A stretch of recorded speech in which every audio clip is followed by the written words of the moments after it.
Welcome to our channel. If you are new on this channel, please subscribe our channel for growth of our family.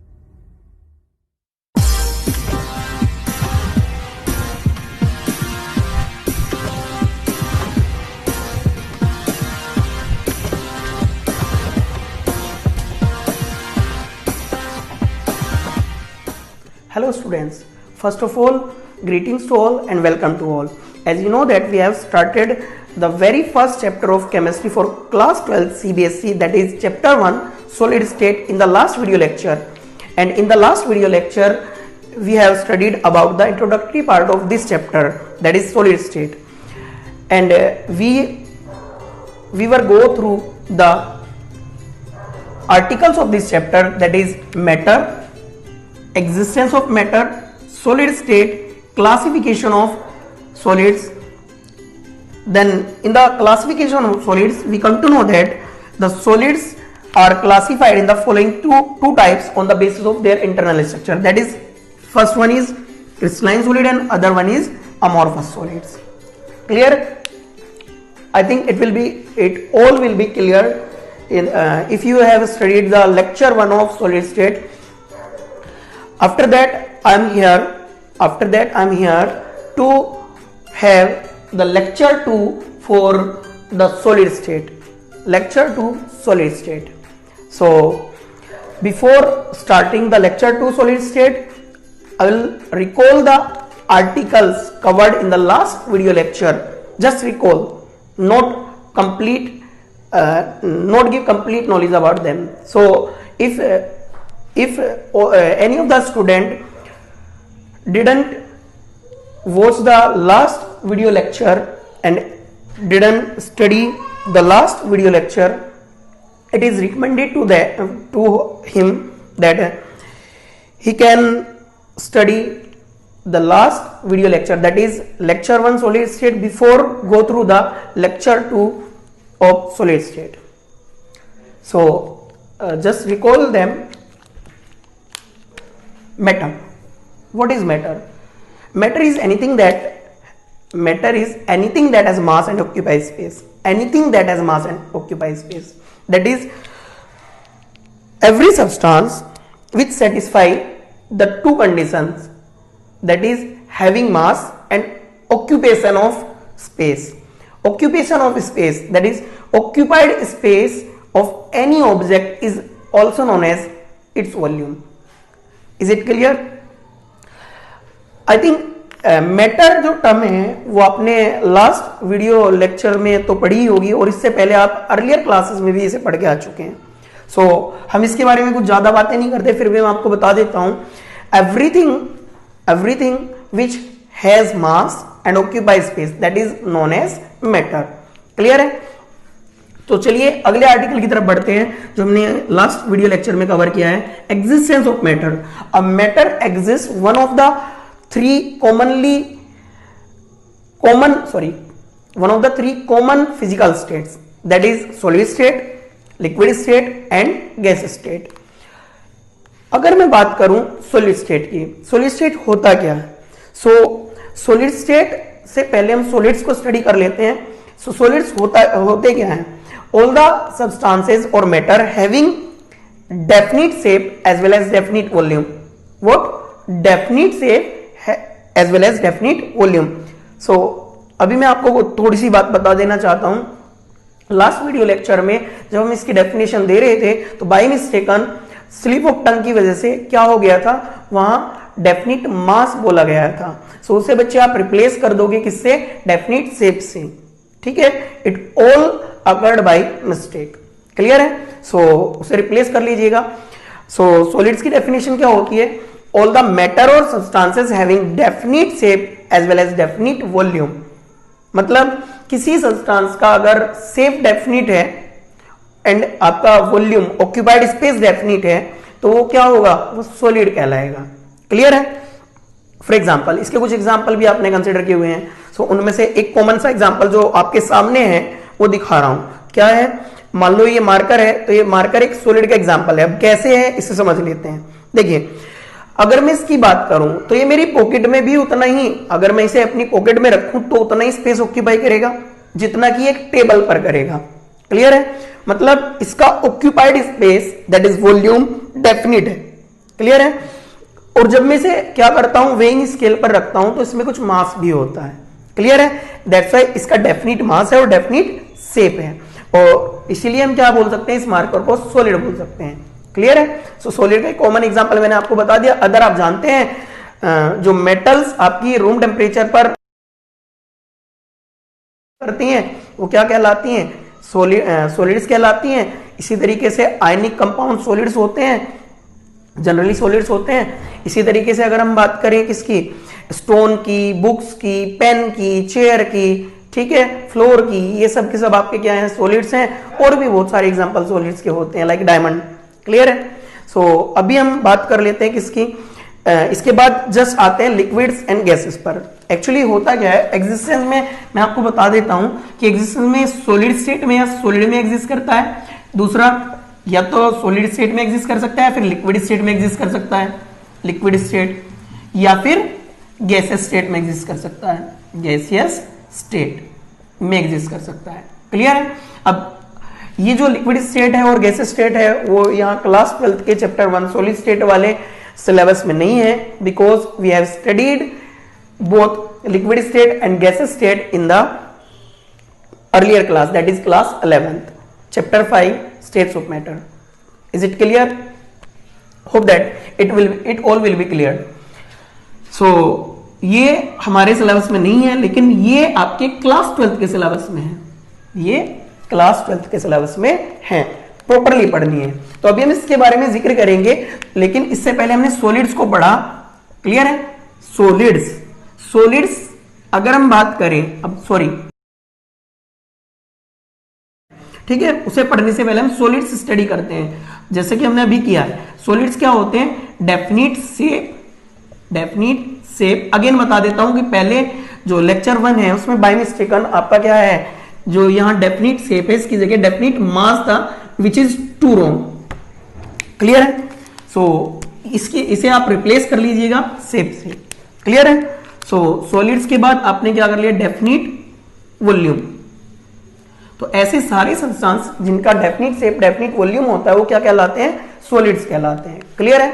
तो अब इसके बाद हमने study किया हुआ है कैरेक्टरिस्टिक्स ऑफ सॉलिड। यहां नहीं लिखा, लेकिन मैं आपको बता देता हूं कि हमने लास्ट वीडियो लेक्चर में क्या किया हुआ है, लेक्चर 1 सॉलिड स्टेट में स्टडी किया हुआ है कैरेक्टरिस्टिक्स ऑफ सॉलिड्स। उनमें कुछ पॉइंट्स थे। फॉर एग्जांपल फर्स्ट था डेफिनिट शेप, वहां अगेन मैं बता रहा हूं, यहां हमने क्या लिखा था, डेफिनिट मास।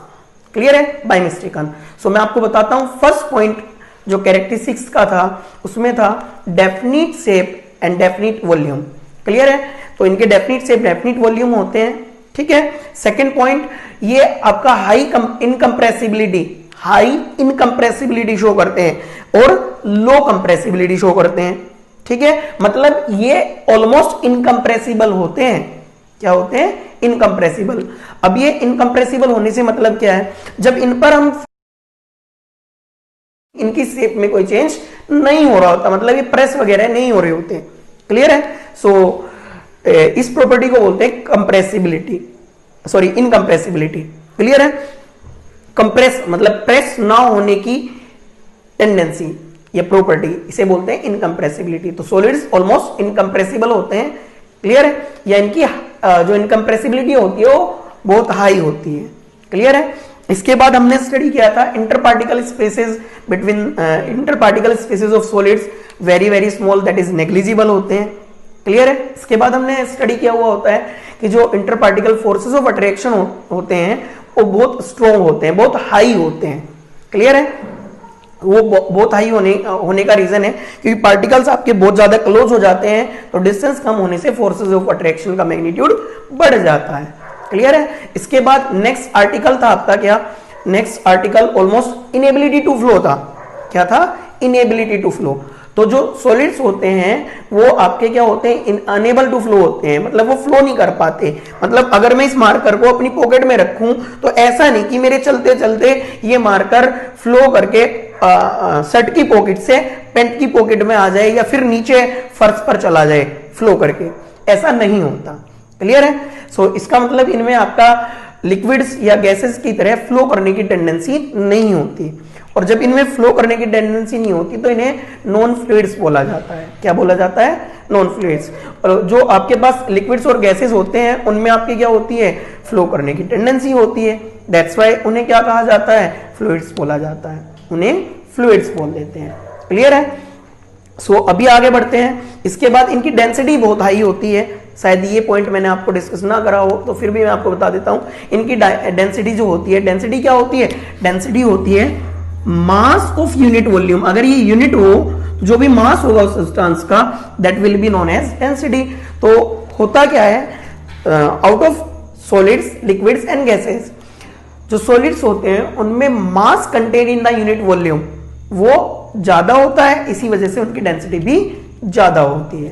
क्लियर है? सो ऑलमोस्ट इतने पॉइंट्स हमने कवर किए थे। अगर कोई रह गया हो तो आप लेक्चर 1 सॉलिड स्टेट से कवर कर लेना, एक बार उसे जरूर देख लेना अगर आपने नहीं देखा है तो। क्लियर है? हमने स्टडी किया था इसके जस्ट बाद क्या कि जो तो जब हम सॉलिड्स के डेली लाइफ में एग्जांपल देखते हैं तो उनमें कुछ सॉलिड्स तो ऐसे होते हैं जो सारी प्रॉपर्टी, मतलब all the properties of solid को सेटिस्फाई कर रहे होते हैं, और कुछ ऐसे होते हैं जो इनमें से कुछ को सेटिस्फाई नहीं कर पाते। मतलब अगर हम उनकी किसी सॉलिड को लेकर उनकी कैरेक्टरिस्टिक्स को क्या करें, स्टडी करना चाहें, सॉलिड की कैरेक्टरिस्टिक्स को स्टडी करना चाहें, तो कुछ सॉलिड ऐसे आते हैं जो सारी कैरेक्टरिस्टिक्स को सेटिस्फाई कर रहे होते हैं, ठीक है, और कुछ ऐसे होते हैं जो नहीं कर पाते। क्लियर है? ये भी हमने लास्ट लेक्चर में पढ़ा है। मतलब यहां से कंक्लूजन ये निकल रहा है कि प्रॉपर्टी के बेस पर सॉलिड्स दो टाइप के होने चाहिए। क्लियर है? Solids should be classified in the two types. Clear है? बट जब फर्दर इन्वेस्टिगेशन की गई तो ये ऑब्जर्व हुआ कि ऐसे सॉलिड्स जो सारी प्रॉपर्टी एग्जिबिट करते हैं, सारी प्रॉपर्टी शो करते हैं, सेटिस्फाई करते हैं एक सॉलिड की, उनकी जो इंटरनल स्ट्रक्चर होती है उसमें जो कंस्टिट्यूएंट पार्टिकल होते हैं वो एक डेफिनिट एंड रेगुलर पैटर्न में अरेंज रहते हैं throughout the whole solid. Clear है? Throughout the bulk of solid. Is it clear? So okay, let's move to the other side. क्या होता है कि जो आपके पास दूसरे टाइप के सॉलिड होते हैं उनकी इंटरनल स्ट्रक्चर अगर ऑब्जर्व की जाती है तो उसमें कोई रेगुलर आपका अरेंजमेंट ऑफ कंस्टिट्यूएंट पार्टिकल नहीं मिलता, और अगर कभी मिलता भी है तो एक शॉर्ट रेंज में मिलता है। क्लियर है? सो अब अगर हम कंक्लूड करें तो हम ये कंक्लूजन निकाल पाते हैं कि जो प्रॉपर्टीज ऑफ सब्सटेंसेस और सॉलिड हैं वो क्या होती हैं, वो कोरिलेट करती हैं किससे? वो कोरिलेट करती हैं internal structure of them. Clear है? तो उनकी इंटरनल स्ट्रक्चर से कोरिलेट कर रही होती हैं। मतलब अगर सॉलिड्स की इंटरनल स्ट्रक्चर बदल जाती है तो उनकी प्रॉपर्टीज भी बदल सकती हैं। क्लियर है? सो अब जो फर्दर केमिस्ट थे उन्होंने जो सॉलिड्स थे उन्हें क्लासिफाई किया in the following two types, that is crystalline solid and amorphous solid. अब ये क्या थे? क्रिस्टलाइन सॉलिड में उन्होंने ऐसे सॉलिड्स को रखा जो all the properties of solids को सेटिस्फाई करते हैं, दैट इज जिनकी इंटरनल स्ट्रक्चर में क्या होता है, एक रेगुलर एंड डेफिनिट पैटर्न होता है throughout the solid. Clear है? Of constituent particle. इनमें डेफिनिट पैटर्न, इनमें क्या होता है? Definite, regular and definite. क्या? Regular and definite pattern of constituent particle. Regular and definite pattern of constituent particles।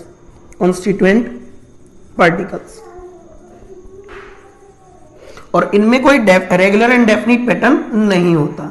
Regular, not regular and definite pattern of constituent particles। Clear है? तो crystalline solid में क्या होता है? कॉन्स्टिट्यूएंट पार्टिकल का regular and definite pattern होता है throughout the bulk of the solid. Bulk मतलब टोटल मास।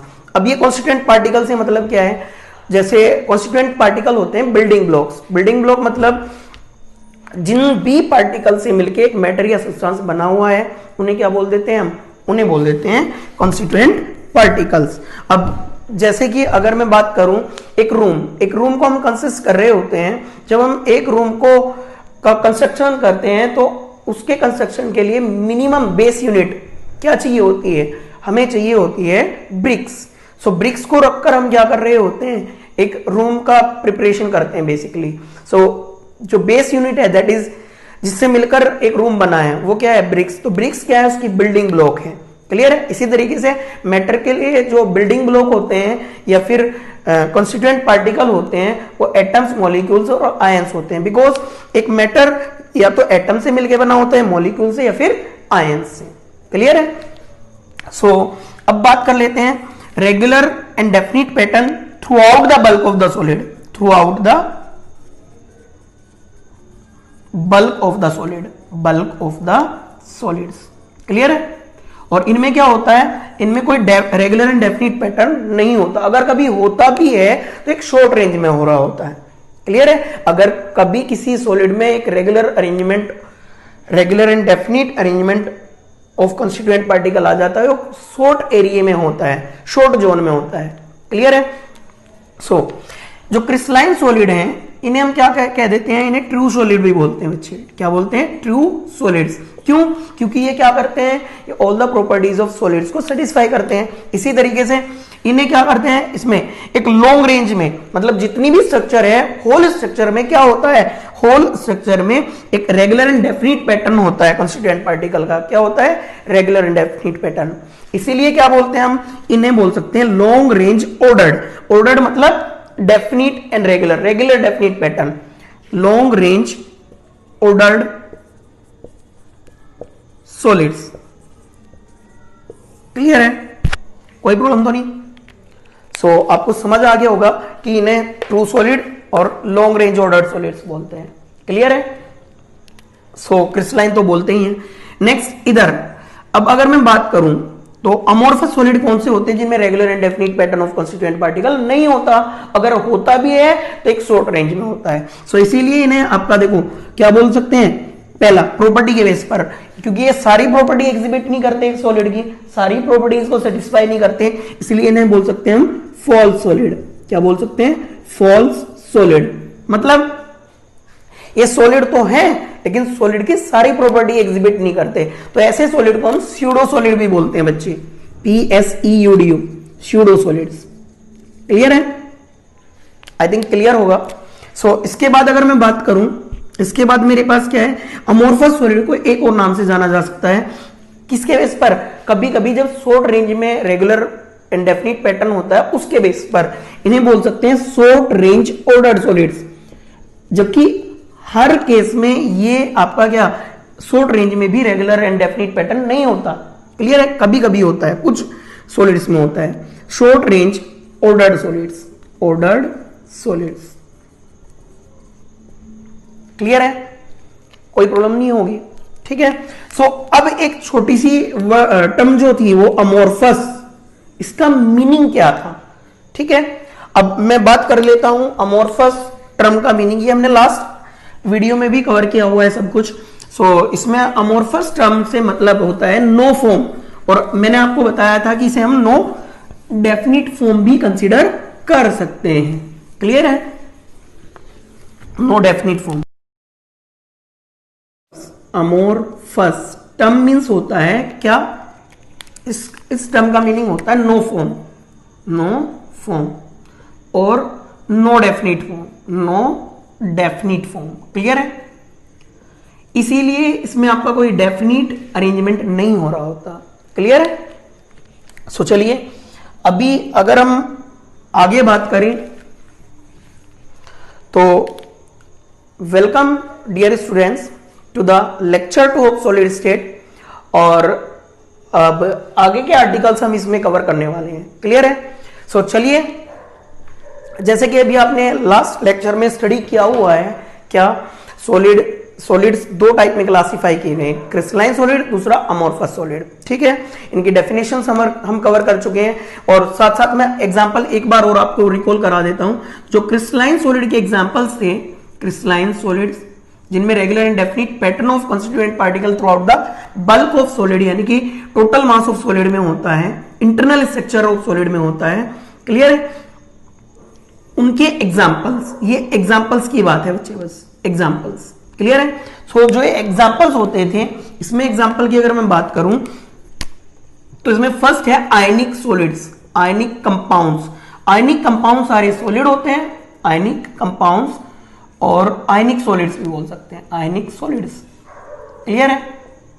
अब इसके अगर मैं एग्जांपल्स की बात करूं तो इसमें देखो सोडियम, पोटेशियम, अमोनियम, ठीक है, लिथियम, इनके जो मैग्नीशियम, कैल्शियम, इनके सारे कंपाउंड तो हमेशा सॉलिड होते हैं, ठीक है, और वो आयनिक कंपाउंड होते हैं। देखिए लाइक NaCl, अगर मैं बात करूं तो यहां क्या ले लेता हूं मैं, NaCl, NaNO3, KCl, KNO3, CuSO4 etcetera. Clear है? सो ये कुछ एग्जांपल्स हैं आयनिक सॉलिड्स के। आयनिक सॉलिड में एक और एग्जांपल आप कंसीडर करेंगे, ammonium chloride, NH4Cl, ammonium chloride, sodium chloride, sodium nitrate, potassium chloride, potassium nitrate, copper sulphate. Clear है? सो ये कुछ एग्जांपल्स है, कॉमन एग्जांपल है आयनिक सॉलिड्स के जो मैंने आपको बता दिए हैं। इसके बाद नेक्स्ट होते थे क्या, नेक्स्ट होते थे मेटल्स। अब मेटल्स में अगर मैं बात करूं तो block of metal, metal block बोल सकते हैं आप इन्हें, मेटल ब्लॉक्स। ब्लॉक्स की अगर मैं बात करूं, देखो मेटल ब्लॉक्स उन्हीं मेटल के बनते हैं जो सॉलिड होती हैं रूम टेम्परेचर पर। मतलब मेटल सारी ही ऑलमोस्ट क्या होती हैं, सॉलिड होती हैं, except some, that is mercury at room temperature and gallium. Clear है? सो ये जनरली आपकी क्या होती हैं, सॉलिड्स होती हैं, ठीक है। लाइक मैं अगर बात करूं टिन की, tin Sn, copper Cu,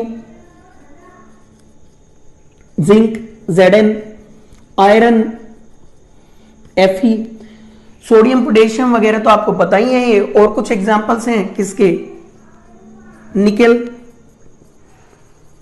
Ni, platinum, ठीक है।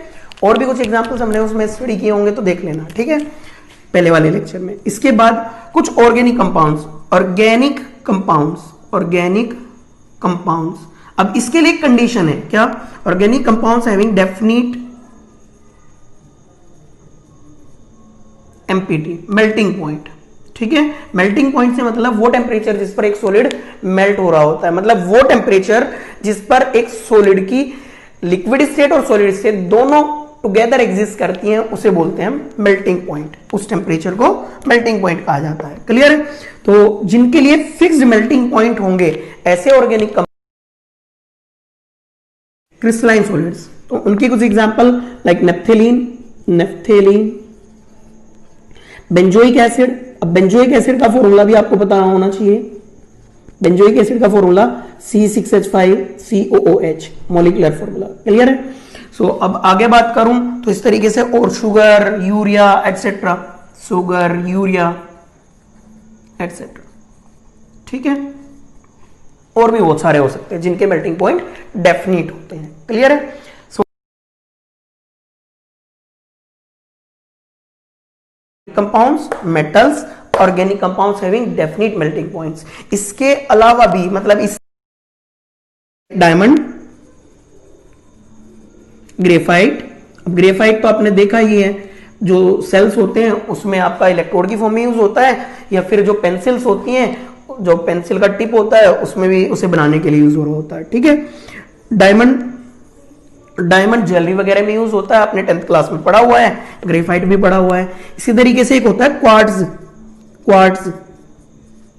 क्वार्ट्ज क्या होता है, देखो क्वार्ट्ज का एक डेली लाइफ में एग्जांपल तो बस कौन सा होता है, क्वार्ट्ज का डेली लाइफ में एग्जांपल एक लाफिंग जो मिरर होता है, आपने अगर देखा हो तो जब भी आप किसी हॉस्पिटल में, किसी आपका क्या मॉल वगैरह में जाते हो तो उसके जो कॉर्नर हैं उस पर क्या लगा रहता है, जैसे उसके आप क्लोज जाते हो तो वो आपकी क्या जो बॉडी शेप है उसे थोड़ा सा एनलार्ज कर देता है, और जब आप और ज्यादा क्लोज जाते हो, एंगल चेंज करते हो, तो आपकी बॉडी की शेप्स भी चेंज होती दिखाई पड़ती है। क्लियर है? उसे बोलते हैं लाफिंग मिरर, ठीक है। तो उसे बनाने के लिए यूज होता है। और जो आपकी क्या होती है, आपके पास वॉल क्लॉक होती है, उनमें आपका क्या ऑसिलेटर की फॉर्म में यूज किया जाता है। क्लियर है? और भी कुछ एग्जांपल्स होते हैं जिनमें से कुछ कॉमन एग्जांपल मैंने आपको बता दिए। क्लियर है? सो आगे बढ़ते हैं। ये कुछ एग्जांपल्स, कॉमन एग्जांपल थे क्रिस्टलाइन सॉलिड्स के, ठीक है। आगे बात करते हैं इसके कुछ एग्जांपल्स की जो हमने पहले पढ़ी थी, ठीक है। देखिए इसके बाद अमोर्फस सॉलिड्स की, अमोर्फस सॉलिड के एग्जांपल, अमोर्फस सॉलिड्स, इसके एग्जांपल की अगर हम बात करें, इसके एग्जांपल क्या क्या होते थे, ठीक है। इसके एग्जांपल में अगर हम बात करते हैं एग्जांपल्स, ठीक है, इसके एग्जांपल्स में आ जाता है क्या, इसके एग्जांपल में फर्स्ट आ जाते हैं ऑल पॉलीमर्स, ऑल पॉलीमर्स, ठीक है, क्योंकि पॉलीमर्स ऑर्गेनिक कंपाउंड होते हैं जनरली, और इनके क्या होते हैं, क्लियर है। सो हम इन्हें इस कैटेगरी में कंसीडर करेंगे। पॉलीमर का आपको कैसे पता लगेगा, जिन भी ऑर्गेनिक कंपाउंड के नेम के पहले पॉली वर्ड आपका पॉली प्रीफिक्स एडेड होगा, क्लियर है। सो वो आपके जनरली क्या होते हैं, पॉलीमर होते हैं। फॉर एग्जांपल पॉलीथीन, क्या, polythene, polythene, polyvinyl chloride, vinyl chloride, polyurethane, इसी तरीके से होता है क्या, हाँ कुछ और जिनमें पोली नहीं होता, पॉलीमर्स जरूरी नहीं है सबके नेम के पहले पोली लगाओ, कुछ ऐसे भी होते हैं जिनमें पोली नहीं लगा होता, like cellophane, cellulose etcetera, clear है। सो ये कुछ कॉमन एग्जांपल हैं पॉलीमर्स के जो मैंने आपको बता दिए हैं। अभी आगे बात करते हैं। एक तो कैटेगरी पॉलीमर्स की होगी, उसके बाद आपके पास क्या जाती हैं, जो हाँ फाइबर्स, क्या आते हैं, फाइबर्स, फाइबर्स भी जनरली पॉलीमर के एग्जांपल होते हैं। फाइबर्स में आपका क्या जाते हैं,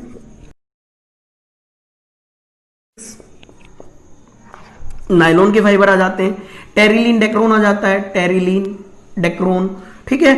और भी अगर मैं बात करूं सेल्यूलोज भी फाइबर की कैटेगरी, नहीं सेल्यूलोज नहीं बच्चे, ठीक है। नेक्स्ट आगे बात करें, इसके बाद आ जाती है प्लास्टिक्स, ग्लास, रबर, रबर भी पॉलीमर होती है, प्लास्टिक भी पॉलीमर, रबर भी पॉलीमर, क्लियर है। और क्या हो सकता है, और ये कुछ एग्जांपल्स है कॉमन से जो आपने पढ़ने थे, आपने ऑलमोस्ट पढ़ लिए होंगे, ठीक है। तो चलिए अब लेक्चर 2 को अच्छे से स्टार्ट कर लेते हैं, ठीक है। Again, welcome to lecture 2 of solid state. After the recalling of lecture 1 in this video, so इस लेक्चर में हम क्या कर रहे हैं, आगे की स्टडी कर रहे हैं, क्योंकि हमने क्या पढ़ लिया है, टाइप्स ऑफ सॉलिड पढ़ लिए हैं। उसमें हम क्या पढ़ चुके हैं, क्रिस्टलाइन सॉलिड्स, अमोर्फस सॉलिड्स को प्रॉपरली स्टडी कर चुके हैं, ठीक है। और उनकी डेफिनेशन क्या होती है, एग्जांपल्स क्या होते हैं। अब जैसा कि हमने पहले से स्टडी किया है कि सॉलिड्स को प्रॉपर्टी के बेस पर, कैरेक्टरिस्टिक्स के बेस पर क्लासीफाई किया गया है, तो इनकी जो कैरेक्टरिस्टिक्स हैं वो डिफरेंट होने वाली हैं, ठीक है। सो वो डिफरेंट कैरेक्टरिस्टिक्स होती क्या है, तो उनके बेसिस पर हम क्या कर सकते हैं। सो उन कैरेक्टरिस्टिक्स के बेसिस पर ही मैं क्या कर रहा हूं, डिफरेंशिएट कर रहा हूं, डिफरेंशिएशन बिटवीन, डिफरेंस ले लेते हैं, difference between amorphous solids, crystalline solids, पहले क्रिस्टलाइन लेंगे हम, crystalline solids and amorphous solids, amorphous solids.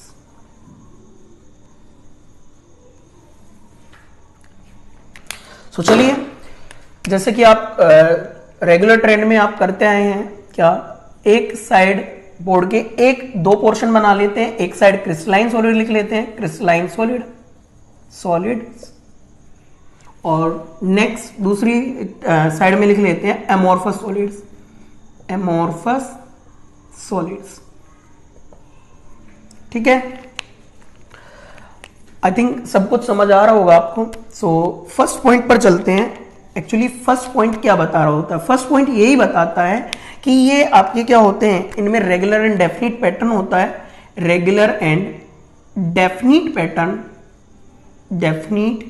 Pattern of constituent particles. अब कॉन्स्टिट्यूएंट पार्टिकल्स क्या क्या हैं, कॉन्स्टिट्यूएंट पार्टिकल्स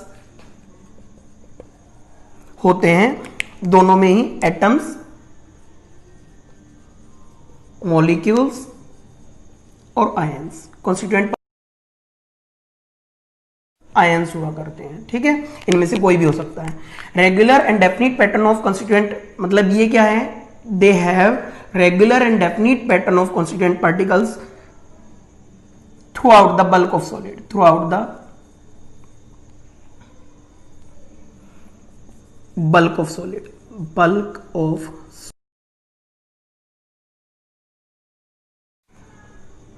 चलिए अगर दूसरी साइड बात करें हम, अमोर्फस की side, sorry first point amorphous की साइड, इनमें क्या होता है, दे डू नॉट हैव, यहां आ जाएगा बस do not have, they do not have, बाकी सब कुछ है, यही वाला सब कुछ यहां रिपीट हो जाएगा, यहां क्लियर है क्या, दे डू नॉट मॉलिक्यूल्स और ions through out the bulk of solid, ठीक है। अगर इनमें कभी होता भी है तो शॉर्ट रेंज में होता है, इसी की वजह से हम सेकंड डिफरेंशिएशन पॉइंट ले सकते हैं क्या, अगर सेकंड डिफरेंशिएशन पॉइंट की बात करूं तो सेकंड डिफरेंशिएशन पॉइंट क्या हो सकता है, ये लॉन्ग रेंज ऑर्डर्ड सॉलिड्स होते हैं,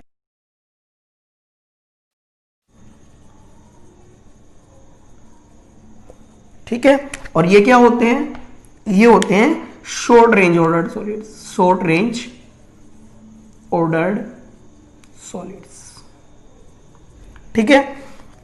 थर्ड प्रॉपर्टी देखिए, थर्ड प्रॉपर्टी जो डिफरेंशिएट करने के काम आ रही है अपने, ये तो आपने पढ़ लिया लॉन्ग रेंज क्यों है, शॉर्ट रेंज क्यों है, ठीक है। यहां जाते हैं थर्ड पॉइंट पर। थर्ड पॉइंट क्या कह रहा है, they have sharp melting point, they have sharp, sharp को हम थोड़ा सा ऐसे लिख लेते हैं, sharp melting point, melting point. अभी जो शार्प मेल्टिंग पॉइंट है इसका मतलब है डेफिनिट यानी कि fixed empty. Melting point exhibit करते हैं, क्या करते हैं, इनका शार्प मेल्टिंग पॉइंट होता है, they have sharp melting point, ठीक है। फॉर एग्जांपल अगर मैं बात करूं तो मान लो अपने पास कोई भी सॉलिड है, ठीक है, तो एक सॉलिड मान लेता हूं मैं, लेट कर लिया मैंने, let A is a solid, एक सॉलिड है, ठीक है। और अगर मैं इस सॉलिड की बात करूं तो जो इसका मेल्टिंग पॉइंट है एमपीटी, ठीक है, वो भी मैं लेट कर लेता हूं कि वो है आपका 150 डिग्री सेल्सियस, लेट, ठीक है, ये कितना है 150 डिग्री सेल्सियस। तो जो है सॉलिड 150 डिग्री सेल्सियस टेम्परेचर, जैसा कि मैंने अभी थोड़ी देर पहले जिक्र किया था कि मेल्टिंग पॉइंट क्या होता है, वो टेम्परेचर जिस पर इसकी solid state as well as liquid state both आपका क्या होती है, कंटेंट होती है, टुगेदर कंटेंट होती है, ठीक है। तो अब मैं अगर बात करूं, देखिए ध्यान से, होगा क्या, अगर मैं हीट करना स्टार्ट करूं ए को मैं 150 डिग्री सेल्सियस पर हीट कर दूं, तो जब ये ए सॉलिड ए 150 डिग्री सेल्सियस पर हीट होगा, हीटअप करने पर क्या हो जाएगा, ये मेल्ट होना स्टार्ट हो जाएगा, अपनी लिक्विड फॉर्म में कन्वर्ट होना स्टार्ट हो जाएगा, ठीक है। और जैसे जैसे हम टेम्परेचर बढ़ाएंगे तो टेम्परेचर नहीं बढ़ेगा, लेकिन क्या होगा, इसी टेम्परेचर पर ये होल सॉलिड लिक्विड में कन्वर्ट हो जाएगा, होल सॉलिड कन्वर्ट हो जाएगा लिक्विड में, liquid form of whole solid, liquid form of whole solid, clear है। सो सॉलिड की जो है वो मान लो 5 ग्राम है, 10 ग्राम जितना भी है, वो सबका सब लिक्विड फॉर्म में इसी टेम्परेचर पर आपका क्या हो जाएगा, कन्वर्ट हो जाएगा, क्लियर है, टेम्परेचर नहीं बढ़ेगा, समझ आई बात, जब तक ये सारा मेल्ट नहीं हो जाता, क्लियर है। सो अब अगर मैं बात करूं तो ये जो आपका क्या है 150 डिग्री सेल्सियस है, क्या ये फिक्स हो गया इस सॉलिड के लिए, बिल्कुल, क्योंकि ये मेल्ट ही तब होगा, होल मेल्ट तब होगा जब टेम्परेचर 150 डिग्री सेल्सियस प्रोवाइड कर दिया जाएगा, क्लियर है। तो इसका मेल्टिंग पॉइंट क्या है, शार्प। तो ऐसे ही कुछ बहुत सारे ऑर्गेनिक कंपाउंड वगैरह आपके क्या होते हैं, लाइक शुगर, ऑलमोस्ट इसका 1 84 के आसपास मेल्टिंग पॉइंट होता है डिग्री सेल्सियस में। क्लियर है? तो अगर मैं बात करूं तो क्या होता है, इनके मेल्टिंग पॉइंट शार्प यानी कि डेफिनिट होते हैं, फिक्स्ड होते हैं। और अगर सॉलिड्स की साइड, ठीक है, तो इनके लिए कोई डेफिनिट मेल्टिंग पॉइंट नहीं होता। They do not have, sorry, they do not have, yes, do not have sharp MPT melting point, MPT कैसे भी आप शॉर्ट फॉर्म लिख सकते हो। they do not have sharp melting point but they get soft या they get soften over a range of temperature. मतलब fix temperature तो होता नहीं, लेकिन अगर टेम्परेचर आप प्रोवाइड करते जाए एक रेंज ऑफ टेम्परेचर प्रोवाइड कर दें, रेंज ऑफ टेम्परेचर, तो ये सॉफ्ट हो जाते हैं temperature. Then start to flow very slowly. ठीक है, तो तब क्या होते हैं, ये स्टार्ट कर देते हैं फ्लो करना। क्या करते हैं? Start to flow very slowly, बहुत धीमे धीमे। ठीक है, धीमे धीमे। क्लियर है? जो गाना भी है उसकी तरह से। ठीक है, then start to flow very slowly, बहुत स्लोली आपका क्या फ्लो करना स्टार्ट कर देते हैं। और इस प्रॉपर्टी की वजह से इन्हें सुपर कूल्ड लिक्विड भी कहा जाता है। क्या कहा जाता है? Super cooled liquid. मतलब इनका जो फ्लो होता है, वेरी स्लो जो फ्लो होता है, ये क्या होता है, ये जब हम किसी लिक्विड को एक्सट्रीमली कूल कर देते हैं, सुपर कूल कर देते हैं, तो तब जितना फ्लो एक लिक्विड में होता है उतना फ्लो लगभग इसमें मिलता है। क्लियर है? इसीलिए इन्हें सुपर कूल्ड लिक्विड कहा जाता है। क्लियर है? अगर आपसे पूछा जाए कि इनमें से कोई एग्जांपल ले लिया जाए अमोर्फस सॉलिड से, लाइक आपका glass is considered to be super cooled liquid, give reason. So इसका रीजन क्या है? इसका रीजन है glass being amorphous solid has a tendency to flow but very slowly. Clear है? अगेन आंसर सुनिएगा, glass being an amorphous solid it has a tendency to flow but very slowly. ठीक है, that's why it is considered as super cooled liquid. Clear है? और इसे ही आपका क्या pseudo solid भी कहा जाता है। स्यूडो सॉलिड क्यों? देखो, स्यूडो वर्ड कहां लगता है, जब भी कोई आपका क्या हो रहा होता है, जो रियल थिंग है वो आपका क्या होती है, वो किसी दूसरी थिंग की तरह बिहेव करती है। क्लियर है? फॉर एग्जांपल देखिए, जो ये अपने पास क्या है, एक लिक्विड की तरह बिहेव कर रहा है। ये सॉलिड्स हैं तो सॉलिड्स, लेकिन बिहेव किसकी तरह कर रहे हैं? लिक्विड्स की तरह। क्लियर है? इसीलिए इन्हें स्यूडो सॉलिड्स कहा जाता है। क्या कहा जाता है? Pseudo solids. क्लियर है? इसका एक एग्जांपल भी है, जैसे कि रबर, मान लो रबर को आप क्या करें, हीट अप करें, तो रबर एकदम से आपका जैसे शुगर, यूरिया वगैरह क्या हो रहे थे, एक पर्टिकुलर टेम्परेचर पर हीट अप हो रहे थे। क्या हो रहे थे? जो मेल्टिंग पॉइंट है ऑलमोस्ट आपका 132 डिग्री सेल्सियस के आसपास है। तो यूरिया को जब 132 डिग्री सेल्सियस पर हीट करते हैं तो almost whole urea is converted into liquid, it's liquid state at that particular temperature. Clear है? लेकिन रबर के केस में ऐसा नहीं होता। रबर लिक्विड में कन्वर्ट होती है, लेकिन एक वाइड रेंज ऑफ टेम्परेचर में होती है, ये फिक्स नहीं होती कभी भी रबर के लिए। क्लियर है? इसीलिए क्या होते हैं, इनका कोई शार्प मेल्टिंग पॉइंट नहीं होता, इनके लिए कोई भी शार्प मेल्टिंग पॉइंट नहीं होता। क्लियर है? Let's move on to the next property of these. I think आपको सबको समझ आ गए होंगे। इसके बाद मैं फोर्थ पॉइंट पर मूव करने वाला हूं। सो देखिए,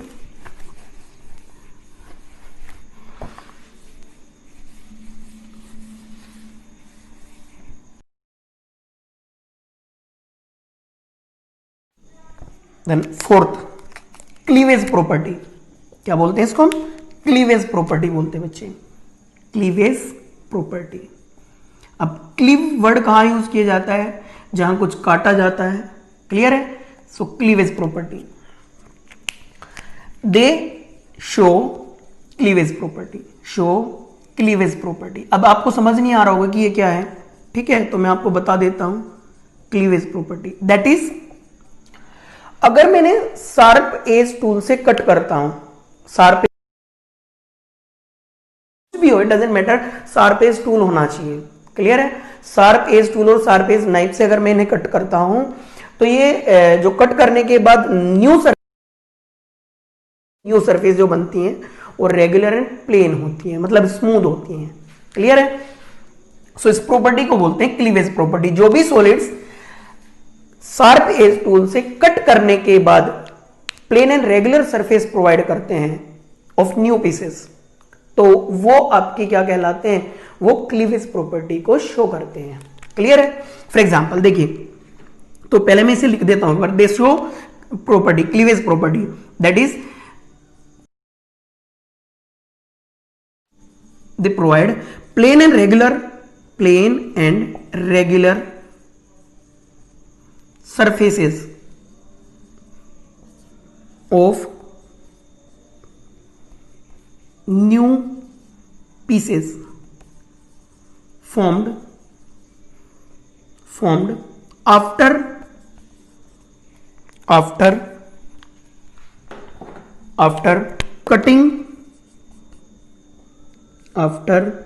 cutting them with cutting these solid, ऐसा कर लेते हैं, these solids with sharp edge tool।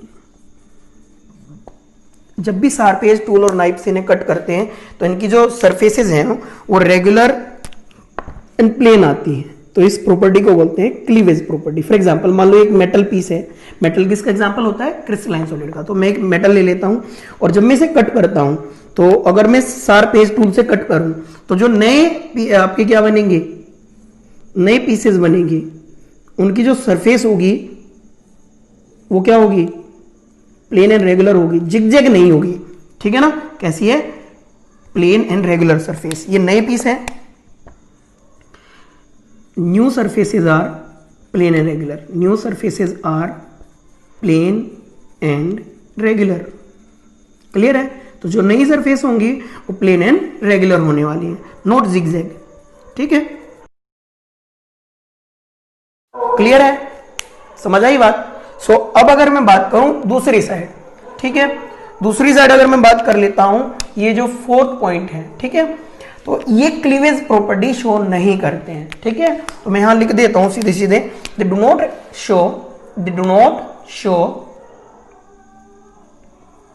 Show cleavage property.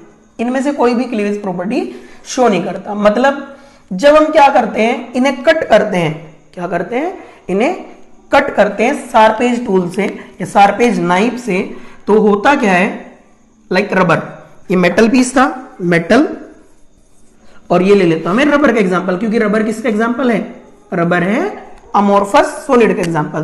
तो जब मैं इसे कट करता हूं तो इसकी जो सरफेसेस है, न्यू सरफेसेस क्या है, न्यू सरफेसेस जो होती हैं वो आपकी क्या होती हैं, जिगजैग आती हैं, ऐसे करके,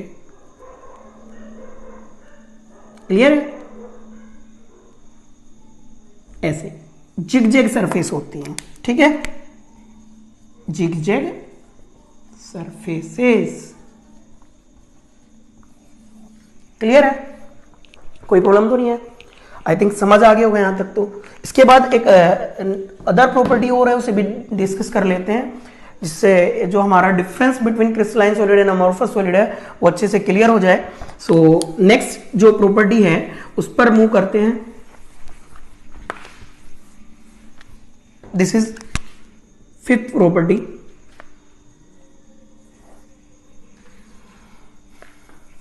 ठीक है। देखिए फिफ्थ प्रॉपर्टी आपकी क्या है, एक छोटी सी टर्म है। देखिए जब भी किसी सॉलिड को मेल्ट करने के लिए, मतलब डेफिनिट हीट लगती है, ठीक, सॉरी डेफिनिट टेम्परेचर लगता है, मतलब डेफिनिट मेल्टिंग पॉइंट होता है, तो उस सॉलिड को मेल्ट होने के लिए एक पर्टिकुलर टेम्परेचर की डेफिनिट हीट की रिक्वायरमेंट होगी, है कि नहीं। मतलब अगर मैं क्रिस्टलाइन सॉलिड को मेल्ट कराऊं तो इनके मेल्टिंग पॉइंट क्योंकि शार्प होते हैं तो डेफिनेट मेल्टिंग पॉइंट होंगे, एक पर्टिकुलर टेम्परेचर की इन्हें हीट की रिक्वायरमेंट होगी to be converted into liquid as volume. Clear है? सो अगर मैं बात करूं तो मैं क्या करूंगा क्रिस्टलाइन सॉलिड के लिए, ठीक है, क्रिस्टलाइन सॉलिड के लिए एक डेफिनेट टेम्परेचर की डेफिनेट हीट लगने वाली है फॉर मेल्टिंग, ठीक है, जिसे बोलते हैं हीट ऑफ मेल्टिंग और हीट ऑफ फ्यूजन। अब बताइए क्या ये डेफिनेट नहीं होगी? बिल्कुल डेफिनेट होगी। किसके लिए? क्रिस्टलाइन सॉलिड के लिए। क्लियर है? तो यहां आपका क्या होती है? डेफिनेट हीट ऑफ फ्यूजन होती है, definite heat of fusion. Clear है? Definite heat of fusion. और इधर अगर मैं बात करूं, इधर no definite heat of fusion, इनके लिए कोई डेफिनेट हीट नहीं होती, वाइड रेंज लगती है, no definite heat of fusion. Clear है? तो इनके लिए डेफिनेट हीट ऑफ फ्यूजन नहीं होती है। क्लियर है? Next article, sorry next point of difference is क्या कि ये जो क्रिस्टलाइन सॉलिड है these are anisotropic in nature, these are anisotropic in nature, anisotropic in nature. अब ये क्या है कि ये एनाइसोट्रोपिक होते हैं, इसका मीनिंग है दे एग्जिबिट एनाइसोट्रोपी, दे एग्जिबिट एनाइसोट्रोपी। इनमें क्या होती है? एनाइसोट्रोपी होती है बच्चे।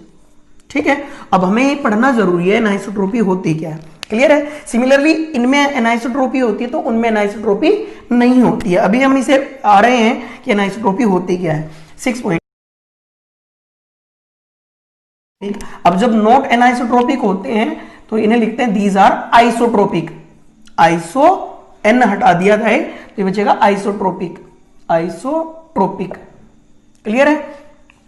दीज आर आइसोट्रोपिक मतलब that is they exhibit isotropy, they exhibit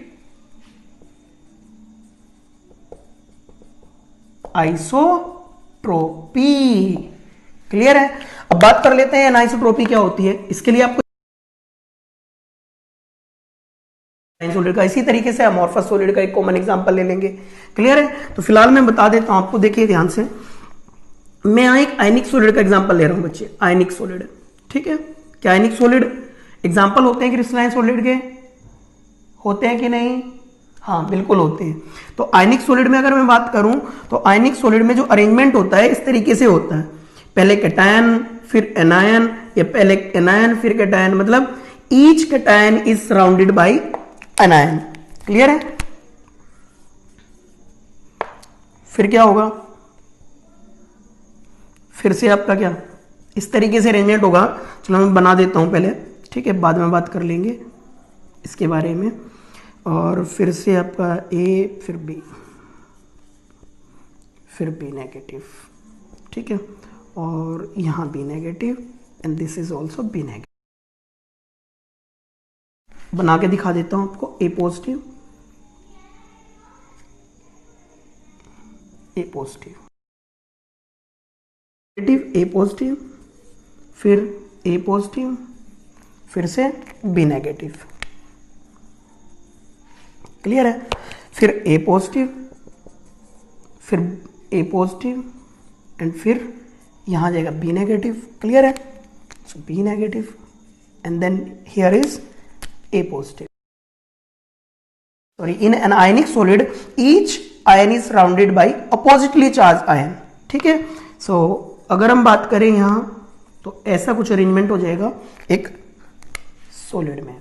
ठीक है, एक और बात मैं आपको बता दूं, जो एनाइसोट्रोपी है, जो ये प्रॉपर्टी है, ये डायरेक्ट आपका क्या अरेंजमेंट डिपेंडेंट होती है। अगर अरेंजमेंट ऑफ पार्टिकल चेंज हो रहा है तो इसकी वैल्यू चेंज हो जाती है। ठीक है, सो देखिए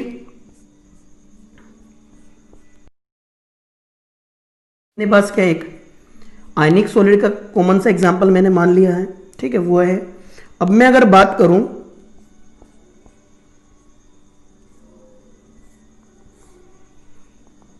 ठीक है, सुनिए, अब मैं अगर बात करूं, देखिए अगर होता क्या है सॉलिड्स की कुछ फिजिकल प्रॉपर्टी, ठीक है, डायरेक्शन डिपेंडेंट होती है बच्चे।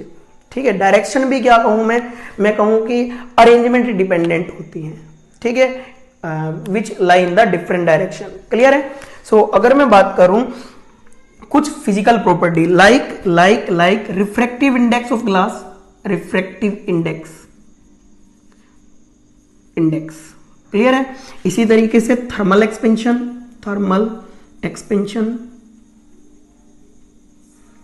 ठीक है, एटसेट्रा, कुछ और भी होती है, ठीक है। सो अगर फिलहाल तो मैं कॉमन एग्जांपल कंसीडर कर रहा हूं। देखिए जो थर्मल एक्सपेंशन वगैरह प्रॉपर्टी होती है, सम फिजिकल प्रॉपर्टीज, ये क्या होती हैं, डायरेक्शन अरेंजमेंट डिपेंडेंट होती हैं। डिफरेंट डायरेक्शन में अगर डिफरेंट अरेंजमेंट होगा तो इनकी वैल्यू डिफर कर जाती है, ठीक है। और वो प्रॉपर्टी जिसमें कुछ फिजिकल प्रॉपर्टी लाइक दीज, तो उस प्रॉपर्टी को बोलते हैं हम एनाइसोट्रॉपी। क्लियर है। सो देखिए ध्यान से, अगर हम इस डायरेक्शन में बात करें तो इस डायरेक्शन में अगर इनमें से थर्मल एक्सपेंशन की बात करूं तो इस डायरेक्शन में किस पर डिपेंड करेगा। देखिए बी के बाद ए आता है, बी नेगेटिव के बाद ए पॉजिटिव के बाद बी नेगेटिव, मतलब पार्टिकल की नेचर कैसी है कि ए पॉजिटिव बी नेगेटिव आ रहे हैं। जब मैं इस डायरेक्शन में जाता हूं,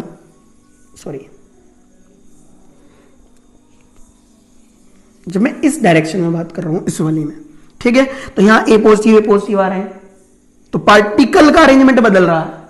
क्लियर है। इसके बदलने की वजह से जो थर्मल एक्सपेंशन की वैल्यू होती है वो बदल जाती है इस डायरेक्शन में। क्लियर है। सिमिलरली देखो यहां मेजर करूं मैं तो यहां पार्टिकल कौन से आ गए, ये सब,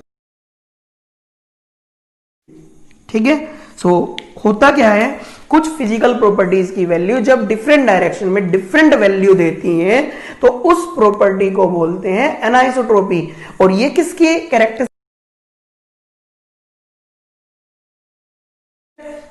सो चलिए इधर क्या होता है, क्योंकि इधर आपका कोई रेगुलर अरेंजमेंट होता ही नहीं कंस्टिट्यूएंट पार्टिकल का, ठीक है। तो होता क्या है, जब इधर कोई रेगुलर अरेंजमेंट नहीं होता कंस्टिट्यूएंट पार्टिकल का, तो इधर होता क्या है, जिस भी डायरेक्शन में आप इन्हें मेजर करते हो, क्योंकि रेगुलर है हर जगह, ठीक है, तो कोई प्रॉपर आपका क्या वैल्यू नहीं मिल रही होती, ऑलमोस्ट इक्वल वैल्यू मिलती है। क्लियर है। जैसे ग्लास का रिफ्रैक्टिव इंडेक्स सेम रहता है, ग्लास का रिफ्रैक्टिव इंडेक्स सेम कब रहता है, फॉर एग्जांपल देखिए अगर मैं प्लेन मिरर ले लूं, प्लेन मिरर, ठीक है, प्लेन मिरर लेकर अगर उसके सामने मैं अपनी एक उंगली रखूं, एक प्लेन मिरर है मेरे पास, सामने उंगली रखी, तो जब आप ऑब्जर्व कर ग्लास में आपको क्या इक्वल साइज की आपको फिंगर दिखाई पड़ रही होती है, ठीक है, लेकिन लिटरल इन्वर्जन होता है। आपको पता है कि प्लेन मिरर में लिटरल इन्वर्जन होता है। क्लियर है। सो फिंगर दिखाई पड़ती है सेम साइज की, लेकिन जब अगर मैं बात करता हूं किसकी, इसे थोड़ा मूव करता हूं राइट और लेफ्ट, तो भी इसी साइज की दिखाई पड़ती है। क्लियर है। यहां करूं तो भी उसी साइज की दिखाई पड़ रही होती है। मतलब ना तो इसकी शेप में चेंज कोई आता है, ना ही इसकी किस में चेंज आ रहा होता है, ना इसके साइज में कोई चेंज आ रहा होता है, तभी भी ये लेटरली इन्वर्ट रहती है और इधर भी लेटरली इन्वर्ट रहती है। क्लियर है। सो अगर मैं बात करूं इस ग्लास की, प्लेन मिरर के ग्लास की, तो उसका रिफ्रैक्टिव इंडेक्स नहीं बदल रहा होता, क्योंकि यहां से भी विजन वही है, सामने से भी वही है और इधर से भी वही है। क्लियर है। समझ आई बात। लेकिन जब मैं बात करता हूं किसकी, ध्यान से देखिए, जब मैं बात कर रहा होता हूं जो अभी मैंने एक जिक्र किया था लाफिंग मिरर, लाफिंग मिरर किसका बना होता है, yes you are right, quartz का बना होता है। सो उसमें क्या होता है, उसमें रिफ्लेक्शन सिमिलर टू द आपका क्या होता है, ग्लास होता है, लाइट का reflection similar to the glass होता है, और इसी प्रॉपर्टी का हम बेनिफिट उठाकर उसका क्या बना लेते हैं, लाफिंग मिरर बना लेते हैं, जो बहुत दूर की जो थिंग्स हैं, व्हीकल्स हैं या पर्सन है, उन्हें इजिली दिखा देता है। क्लियर है। सो होता क्या है, जैसे उसके सामने जाते हैं आप, तो आपकी जो बॉडी है उसका वो एनलार्ज हो जाती है, थोड़ा राइट होते हैं, मतलब अगर आपका मैं बात करूं बेसिकली जो माउथ है, फेस आपका क्या हो जाता है, थोड़ा एनलार्ज रहता है। अब राइट में चले जाएं तो थोड़ा सा आपका क्या कहीं से स्लिम हो जाएंगे, कहीं से आपका क्या कहीं से थिकर हो जाते हैं, मतलब थोड़ा अलग अटपटा सा आपका फेस बन जाता है। लेफ्ट में चले जाए तो कुछ और टाइप का हो जाता है। इसका मतलब आपका कई बार ऐसा मोबाइल की एक फीचर में भी होता है। क्लियर है। मोबाइल के जो कैमरे की फीचर होती है उसमें भी कई बार ऐसा होता है। ठीक है। सो इस टाइप का क्या हो रहा होता है, चेंज आता रहता है जब भी हम लाफिंग मिरर के फ्रंट में जाते हैं। क्लियर है? सो लाफिंग मिरर क्या कर रहा है? लाफिंग मिरर ये बता रहा है कि उसका जो रिफ्रैक्टिव इंडेक्स है वो डिफरेंट है। क्लियर है? मतलब वो डायरेक्शन डिपेंडेंट है। जब आप इस डायरेक्शन में जाते हो तो कुछ और, सामने होते हो तो कुछ और, इधर होते हो कुछ और, लेकिन प्लेन मिरर में ऐसा कुछ नहीं हो रहा होता। क्लियर है? तो प्लेन मिरर क्या होता है? लगभग एनाइसोट्रोपी का एग्जांपल। और अगर बात करें हम किसकी, मान लो जबकि वो ग्लास का ही बना है, ठीक है, लेकिन अब अगर हम बात करें, क्योंकि कंडीशन भी होती है, वो पॉलिश्ड रहता है, इस वजह से थोड़ा सा चेंज आ जाता है। लेकिन अगर हम दूसरा एग्जांपल लें आइसोट्रोपी का, तो वो क्या है? सॉरी, प्लेन मिरर आइसोट्रोपी का एग्जांपल, और जो आपका क्या लाफिंग मिरर है वो आपका किसका एग्जांपल हो जाता है? डायरेक्शन डिपेंडेंट, यानी कि एनाइसोट्रोपी का। क्लियर है? आई थिंक यहां तक तो आपको सब कुछ समझ आ ही गया होगा। ठीक है, सो चलिए अभी नेक्स्ट आर्टिकल्स की भी बात कर लेंगे। ठीक है, सो इससे पहले कुछ क्वेश्चंस हैं आपके, ठीक है, उन्हें हम स्टडी कर लेते हैं। फॉर एग्जांपल देखिए, आपसे क्वेश्चन कहा जाता है कि एक आपके पास सॉलिड है, सॉलिड ए, ठीक है, उसका जो रिफ्रैक्टिव इंडेक्स है वो डेफिनिट नहीं है, फिक्स्ड नहीं है। ठीक है, डिफरेंट डायरेक्शन में डिफरेंट वैल्यूज दे रहा है। क्लियर है? तो बताएं कि वो जो सॉलिड है वो क्रिस्टलाइन सॉलिड है कि अमोर्फस सॉलिड है। देखो, रिफ्रैक्टिव इंडेक्स डिफरेंट डायरेक्शन में डिफरेंट वैल्यू प्रोवाइड कर रहा है। क्लियर है? तो solid A will be anisotropic, that is crystalline solid. Clear है? सो क्रिस्टलाइन सॉलिड का एग्जांपल हो जाएगा। अगर इसी क्वेश्चन में थोड़ा चेंज कर दिया जाए, वो कह दे कि सॉलिड ए सेम है, ठीक है, then what is the nature of the solid? ठीक है, it is amorphous, because all direction में जब फिजिकल प्रॉपर्टी की वैल्यू, किसी फिजिकल प्रॉपर्टी की वैल्यू सेम आ जाती है, डिफरेंट डायरेक्शन में सेम है, तो इसका मतलब क्या हुआ? वो अमोर्फस सॉलिड का एग्जांपल है, क्योंकि वो आइसोट्रोपी एग्जिबिट करता है। क्लियर है? अब अगर आगे बात करें हम थोड़ा सा, तो हाँ, एक छोटी सी प्रॉपर्टी में भूल गया था, मैंने आपको कहा था ना कुछ रह गया उस सॉलिड की कैरेक्टरिस्टिक्स में। क्या था?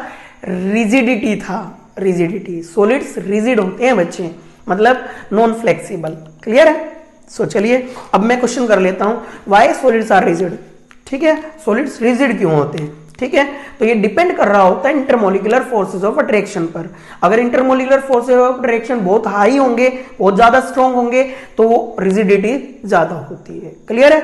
सो अब अगर मैं बात करूं, सॉलिड्स रिजिड होते हैं जनरली, तो क्यों होते हैं? Because of high attraction forces between the particles और molecules of the solid. Clear है? Next, solids have definite volume, अभी हमने डिस्कस किया था। डेफिनिट वॉल्यूम क्यों होता है? सो इसे भी बताएं। डेफिनिट वॉल्यूम इसलिए होता है क्योंकि जो पार्टिकल्स हैं सॉलिड्स के, वो अपनी, क्योंकि उनमें फोर्स ऑफ अट्रैक्शन ज्यादा होता है, तो एक पोजीशन पर फिक्स रहते हैं, अपनी फिक्स पोजीशन के अराउंड ओनली वाइब्रेट कर सकते हैं, मूव नहीं कर सकते। अगर मूव कर सकते होते हैं तो वॉल्यूम चेंज हो सकता था, ऐसा नहीं करो, होता ही है, हो सकता था। क्लियर है? समझ आई बात? तो आप कहोगे कि fix due to their fix position, ठीक है, around which particles can vibrate only, ठीक है, नॉट मूव। चले, सो आगे बात कर लेते हैं। यहां तक हमने पढ़ा है कि सॉलिड्स क्या होते हैं, सॉलिड्स का कैटेगराइजेशन क्या होता है, उनमें डिफरेंस कैसे करते हैं। अब आगे क्वेश्चन होता है छोटा सा, क्या कि जो ग्लास है, glass super cooled liquid consider किया जाता है, क्यों? तो ऐसा मैंने आपको पहले वीडियो में बता चुका हूं मैं आपको कि क्यों होता है सुपर कूल्ड लिक्विड एक ग्लास। बिकॉज ये अमोर्फस सॉलिड है और इसमें क्या होती है, मूव करने की टेंडेंसी होती है, बट वेरी स्लोली। क्लियर है? Hope that you all study and well understood all the things taught by me in this video lecture. So we'll further study in this lecture further articles. Clear? I think ये सब आपको समझ आ गया होगा और इसमें आपको कोई डाउट नहीं होगा। अगर किसी बच्चे को कोई डाउट हो तो वो मुझसे डिस्कस कर ले। पहले तो आप क्या करें, इस वीडियो को वापस से रिपीट करके देखें, और अगर बाई चांस फिर भी कोई डाउट आ रहा है तो वो मुझसे पूछ ले, डिस्कस कर ले। क्लियर है? सो अगर हम आगे बात करें, थोड़ा सा आगे जाए, तो होता क्या है, जो ओल्ड बिल्डिंग्स, ओल्ड सिविलाइजेशन से लिए हुए ग्लास होते हैं, मतलब जो कई सौ सालों, थाउजेंड्स ऑफ ईयर्स और हंड्रेड्स ऑफ ईयर्स की बिल्डिंग्स बनी हुई थी ओल्ड सिविलाइजेशंस की, उनके जो ग्लास होते हैं, ठीक, glass fix to the window panes, ठीक है, ऑफ ओल्ड बिल्डिंग्स। तो glass fix to the window panes of old buildings, वो स्लाइटली थिकर होते हैं एट बॉटम, ठीक है, देन द टॉप। ऐसा क्यों होता है, क्लियर है? ऐसा इसलिए होता है क्योंकि ग्लास क्या है, एक अमोर्फस सॉलिड है, ठीक है, और कभी ये फिक्स टेम्परेचर पर मेल्ट नहीं हो रहा होता, लेकिन जब दिन में हजारों या कई सौ सालों तक इसकी क्या होती है, day heating followed by cooling, day heating followed by cooling, इस प्रोसेस के लिए हम एक टर्म यूज करते हैं एनीलिंग। क्या यूज करते हैं? एनीलिंग। और ड्यू टू विच क्या होता रहता है, day heating followed by cooling, इसकी वजह से क्या होता रहता है, जो लिक्विड है थोड़ा थोड़ा फ्लो करता रहता है। क्या करता रहता है? फ्लो करता रहता है in the influence of gravitational force. क्योंकि खिड़कियों पर जब भी हम ग्लास लगाते हैं वर्टिकली लगाते हैं, सो दैट जो सनलाइट वगैरह है वो आपका अच्छे से रीच कर जाए थ्रू इट, क्लियर है? तो जब वर्टिकल हम लगाते हैं तो जो टॉप है उससे जो ग्लास है वो थोड़ा थोड़ा आपका क्या रहता है, फ्लो करता रहता है विदाउट मेल्ट, मेल्ट तो होता नहीं, विदाउट मेल्टिंग फ्लो करता रहता है। रीजन है उसका कि दिन में हीट होता है, रात को कूल हो जाता है, फिर हीट होता है, फिर कूल हो जाता है, तो क्या होता रहता है, फ्लो करता है ग्रेविटेशनल फोर्स के इन्फ्लुएंस में, ठीक है। सो धीरे धीरे धीरे धीरे कई सौ सालों, हजारों सालों तक जाने के बाद जो बॉटम है, बॉटम ऑफ ग्लास, वो स्लाइटली थिकर हो जाती है as compare to top, clear है? नेक्स्ट क्वेश्चन इज हियर, क्या ओल्ड सिविलाइजेशन के जो ग्लास हैं, ये ऑब्जर्व किया गया कि ओल्ड सिविलाइजेशन के मॉन्यूमेंट या बिल्डिंग के जो ग्लास हैं fix to the window panes, वो क्या होते हैं, कहीं कहीं किसी किसी प्लेस से क्या दिखाई पड़ते हैं, थोड़े ट्रांसलूसेंट से हो जाते हैं, मिल्की दिखाई पड़ते हैं। ऐसा क्यों होता है? ऐसा जो अभी हमने डिस्कस किया है एनीलिंग, उसी की वजह से होता है। Day heating followed by cooling, देखो हीट करने के बाद पार्टिकल का मूवमेंट पड़ेगा, तो आपका थोड़ा मूव करेंगे, इधर उधर जाएंगे, और जब रैपिड कूलिंग होगी, मतलब नाइट कूलिंग होगी, तो वो एक जगह फ्रीज होना स्टार्ट हो जाएंगे। तो होता क्या है, थाउजेंड्स या हंड्रेड्स ऑफ ईयर्स तक एनीलिंग का प्रोसेस होने के बाद, day heating followed by cooling regularly होने के बाद होता क्या है कि जो ग्लास है उसमें कुछ क्रिस्टलाइन सॉलिड जैसा हो जाता है, क्लियर है? इस वजह से वो मिलके दिखाई पड़ता है। ओके, चलिए अभी थोड़ा सा और आगे बात करेंगे हम, ठीक है? आई थिंक यहां तक तो सब कुछ क्लियर हो रहा होगा, अगर नहीं हो रहा हो तो आपको बताया गया है कि आपको क्या करना है, ठीक है? सो चलिए देखते हैं नेक्स्ट जो अपना क्या है आर्टिकल है, that is classification of crystalline solid. अब क्रिस्टलाइन सॉलिड क्यों, अमोर्फस क्यों नहीं? तो बच्चे मैं आपको बता दूं, होता क्या है, कंस्टिट्यूएंट पार्टिकल्स की नेचर और forces of attraction between them के बेसिस पर हम क्या करते हैं, क्रिस्टलाइन सॉलिड को क्लासिफाई करते हैं। अब होता क्या है, इस चैप्टर में ज्यादातर जो पोर्शन है अपना, आगे का जो फर्दर पोर्शन आपको मिलने वाला है वो अबाउट क्रिस्टलाइन सॉलिड ही मिलने वाला है। रीजन, जो अमोर्फस सॉलिड होते हैं उनके तो कुछ ही देखो डेफिनेशन डिफरेंस वगैरह आते हैं, या फिर जो ये क्वेश्चन बताए ये आते हैं, ठीक है, ये पूछे जाते हैं, यही नॉलेज के लिए होते हैं, या फिर इनके एप्लीकेशन होते हैं। फॉर एग्जांपल जो अपने पास क्या होता है, तो अपने पास एक कॉमन से एग्जांपल होता है सिलिका का, सिलिका, ठीक है, ग्लास। तो ग्लास एक अमोर्फस सॉलिड है, तो इसका एग्जांपल आपको पता है कि कहां, सॉरी इसका यूज आपको पता है कि कहां आप यूज करोगे, एप्लीकेशन क्या होगा, ठीक है? सो ऐसी कुछ इंपॉर्टेंस है, वो कभी कभी आती हैं, लेकिन बाकी चीजें आपने पढ़ ली है, ठीक है? लेकिन अगर मैं अभी बात करूं क्रिस्टलाइन सॉलिड की, तो हमें क्रिस्टलाइन सॉलिड को फर्दर इन्वेस्टिगेट करना है, फर्दर स्टडी करना है। सो उसके कुछ टाइप्स होते हैं, ठीक है? सो अब देखिए हम स्टडी करने वाले हैं किसको, क्लासिफिकेशन ऑफ क्रिस्टलाइन सॉलिड को, which is based on the forces of attraction between the constituent particles and nature of the constituent particles, clear है? सो चलिए इन्हें class,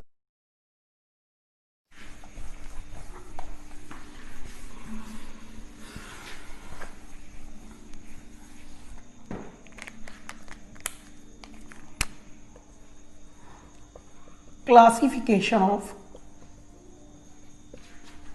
crystalline solids, classification of crystalline solids. देखिए, इस क्लासिफिकेशन को बस मैं अभी फिलहाल के लिए आपको क्या बता देता हूं, आपको फ्लो चार्ट बता देता हूं, ठीक है। बाकी classification of crystalline solid we will study in the further lecture, that is lecture 3 solid state. Is it okay? So अभी तो इस पर फोकस कीजिए, इसके बाद बात करेंगे, ठीक है। तो जो फर्स्ट टाइप है इसका वो होता है आयनिक सॉलिड। क्या होता है? आयनिक सॉलिड्स में क्या होगा? आयनिक सॉलिड्स में जो कंस्टिट्यूएंट पार्टिकल्स हैं those will be ions. Ions दो टाइप के होते हैं, कैटायंस और anions, on the basis of their charge. Clear है? सेकंड ए बी होने वाला है आपका, क्या बी होने वाला है मोलिकुलर सॉलिड्स। कैसा? मोलिकुलर सॉलिड्स, ठीक है। मोलिकुलर सॉलिड्स, इसमें क्या होंगे? इसमें जो कंस्टिट्यूएंट पार्टिकल होंगे दोज विल बी मॉलिक्यूल्स। देखिए इस वाले में क्या थे?